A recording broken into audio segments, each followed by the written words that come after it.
So it's happening. After weeks and weeks of non-stop controversy and a will-they-won't-they tug of war over whether or not it should actually take place in Saudi Arabia, Crown Jewel aka Schrodinger's card is going ahead as planned in Riyadh on November 2nd. If we're being honest, we probably should have seen this coming. Vince McMahon is basically Scrooge McDuck. He's very much of the philosophy that if it makes dollars, it makes sense. And the reported $45 million his company will apparently make from this event is likely all he needed to make up his mind. Crown Jewel will soon become the jewel in the crown of wrestling shows that many will argue major promoters should have just said no to. But what are the most problematic wrestling events of all time? I'm Andy for WhatCulture Wrestling, and here are the 10 most controversial wrestling shows of all time. Number 10, the Great American Bash 2006. WWE's wellness policy was under immense scrutiny by June 2007. Chris Benoit had just killed himself and his family, and the police investigating his home discovered a drug prescription sheet as long as his arms were short. A year earlier, the policy largely went ignored after coming to life in the wake of Eddie Guerrero's 2015 passing. This was all until Great American Bash time, when half of the card went missing with a mysterious ailment. The Great Khali, Super Crazy, and Bobby Lashley were all pooled with quote-unquote elevated liver enzymes, and though never confirmed, many made assumptions about steroids. It was challenging from a promotional standpoint, but the catastrophic events it eerily foreshadowed cast an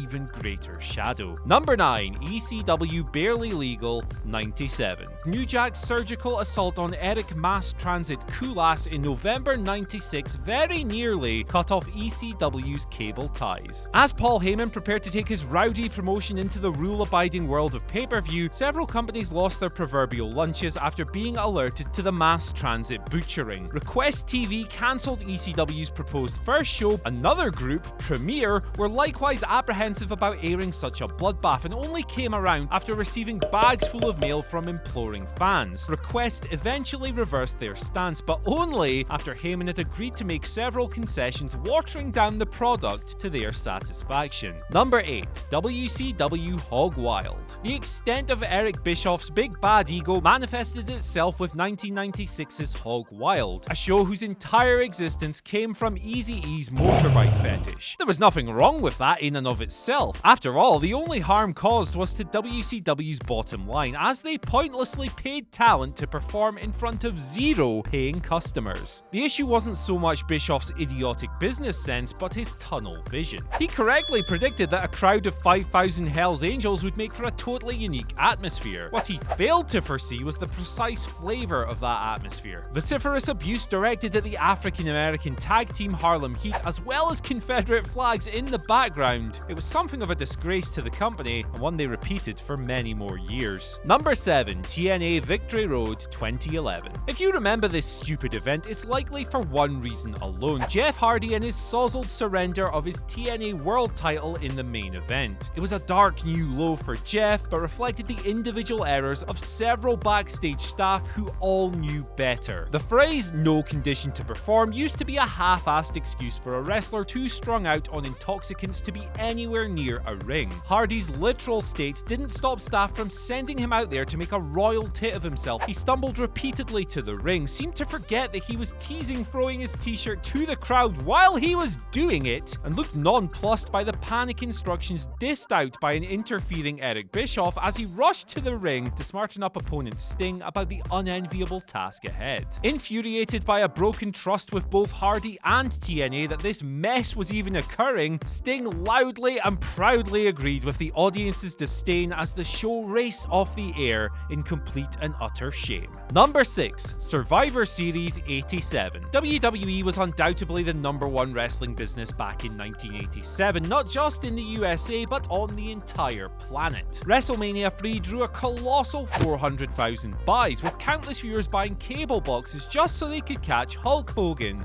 versus Andre the Giant. Some couldn't stand the razzmatazz of Vince McMahon's squared circus, preferring realistic Southern-style wrestling instead, something that was substantially substantiated with Jim Crockett Promotions' STARRCADE 86 becoming the biggest selling wrestling tape to date. And as JCP's momentum built, they began preparing for their own national expansion, starting with STARRCADE on pay-per-view in 1987. McMahon, livid, announced that WWE's second annual pay-per-view Survivor Series would air directly opposite STARRCADE. Savvy cable companies caught wind of the attempted sabotage, quickly negotiating with Crockett so that both shows would air back-to-back. That was the final straw for Vince, who issued an ultimatum: show STARRCADE and you don't get WrestleMania. Pieing WrestleMania's revenue was suicide, so they all fell in line. Number 5. WrestleMania 7. WWE's public interest was fading, largely down to whirling allegations of widespread steroid abuse. Still, Vince McMahon remained stubborn, booking the 100,000-seater Los Angeles Coliseum for WrestleMania 7. He was convinced he could fill it, and resorted to gross exploitation with a dash of blatant xenophobia to do so. A Hulk Hogan vs Ultimate Warrior rematch seemed certain, but the office had soured on Warrior's run as champion, so instead gave the belt to American hero Sergeant Slaughter. There was just one slight tweak in Sarge's character. He turned on his country and was now sympathizing with Saddam Hussein's Iraq.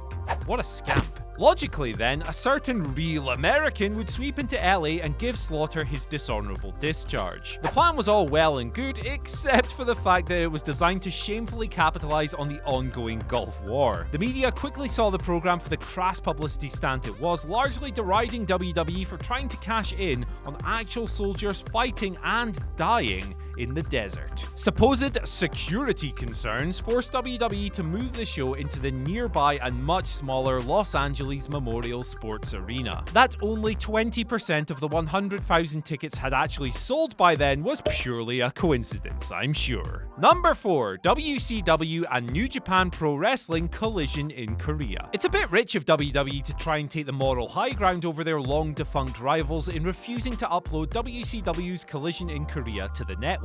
After all, it served the exact same propaganda purpose as the Greatest Royal Rumble 2 decades later, only somehow North Korea comes off as weirdly more liberal. Yes, even women were allowed to compete on a show that saw 350,000 people herded into Pyongyang's Mayday Stadium for their first and last taste of foreign pro wrestling action. And the point wasn't to entertain them, but rather project to the rest of the world just how peachy things were under Kim Jong-il, which, as we all know, was a big bag of bolo. North Korea's 2018 status as a global pariah is enough for WWE to keep it off their network entirely. After all, what would people think if they were seen to be effectively endorsing such a repressive regime? Oh, wait. Number 3. In Your House, Bad Blood. Moments after The Rock had stepped over the Legion of Doom to begin his ascent to stardom at this very event right here, the view switched to the announce desk, where an ashen-faced Vince McMahon had grave news to tell the world. Brian Pillman, who was scheduled to face Dude Love that night,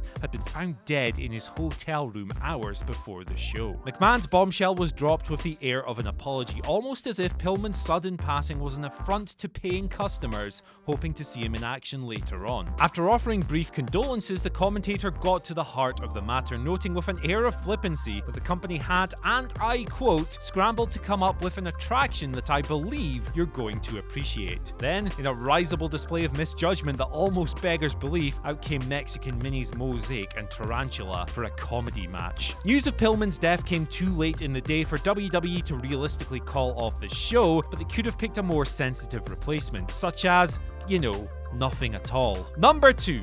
The Greatest Royal Rumble. Even leaving aside the tangled, complicated Jamal Khashoggi scandal, WWE's decision to keep pushing forward in Saudi Arabia is, to a lot of people, particularly baffling given the widespread censure the company has received following their most recent trip into the heart of the Middle East. Smack bang in the middle of their so-called much-vaunted women's revolution, the promotion gladly accepted a king's ransom to promote what was effectively a glorified propaganda reel in which none of the female roster were permitted to perform. The puff piece proudly lauded the newfound progressiveness of Saudi Arabia, information which probably fell on deaf ears to all the women forced to sit at home watching it all unfold on the network. The so-called progressiveness that Michael Cole and his partners harped on about under duress didn't extend to sexual equality either, something starkly put into focus as Finn Balor was asked to leave his rainbow tights at home. Classy work, guys. And number 1, over the the Edge 99. It would have been pretty unreasonable to expect WWE to call off Bad Blood at such short notice following the news of Brian Pillman's passing, but the company had absolutely no excuses whatsoever in strictly adhering to the old adage "the show must go on" when tragedy struck at Over the Edge. Whilst rappelling to the ring from the rafters of the Kemper Arena as part of an elaborate entrance under his alter ego, the Blue Blazer, Owen Hart's safety harness malfunctioned. He was sent hurling over 70 feet chest first into the ring post. An hour later, and a clearly distressed Jim Ross informed viewers that Owen Hart had died. And despite his colleagues having just watched their friend plummet to his death, Vince McMahon made the galling call to continue the event. Fan appetite was in short supply, and some even left the Kemper Arena in disgust. The gross misjudgment was compounded when the pay-per-view ended with The Undertaker, of all people, standing tall, which the Calgary Sun described a day later as sick, disrespectful, and wrong. Almost 2 decades later, it's hard to argue with them.